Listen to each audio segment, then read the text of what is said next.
Ready to see mortgage rates rocket? A bank-funded report today, so accept this maybe with a grain of salt, warning that if Washington follows through on its plan to force billions of dollars in principal reductions for struggling homeowners and new borrowers, could be facing up to a half-point percentage increase to pay for all of that. Real estate analyst Dani Babb says that is why the government should just stay out of the housing market if we want to get this back in order.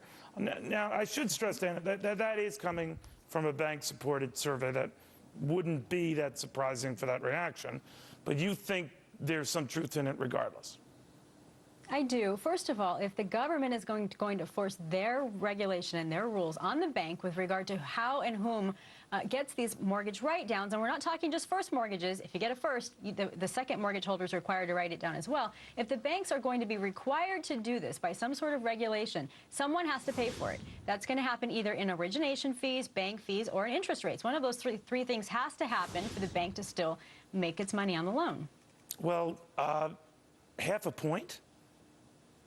And that may be a little bit excessive, like you had said about, who sponsors the particular document that you're referring to. But we do know that right now we're seeing about 587 days it takes to foreclose on a property. So the homes that are on the market today that are foreclosed on, for homes that are in foreclosure, actually were foreclosed on in 2009. That's what we're seeing happen in the market. We also know there's about 1 million homes that the bank owns that have not yet been put out there available for sale. So when all of these things you combine all of these things together, we need to make it easier for borrowers and buyers to buy homes, not more difficult, which is what something like this or any government requirement is going to have happen in the market. You know, I talked to Neil Bachowski, the guy's, the former TARP chief who's now out the door. He said that the only way to deal with this situation is the kind of stuff they're talking about now. If you want to go that route, the only thing that works is to reduce the principal outstanding. Now, you're quite right. Once you do that, Katie barred the door, because then everyone's going to want a piece of that action. But that would keep people in their homes because their payments would go down, and that would be that. But your point is that that would not be that, right? That it would just escalate and people would still be bailing out, right?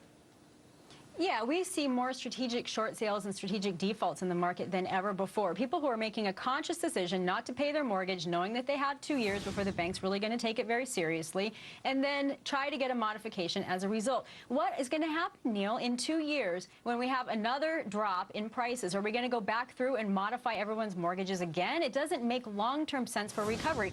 People can argue this short-term, and it has some merit. Long-term, it's not good for market stabilization when we don't know what prices will be in the long term, and we don't know what people are going to be able to afford in 2 to 4 years down the line. It just doesn't add up. Real quickly, housing still stinks, doesn't it?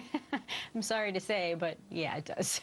Is there anything that could unstink it in the near future or no?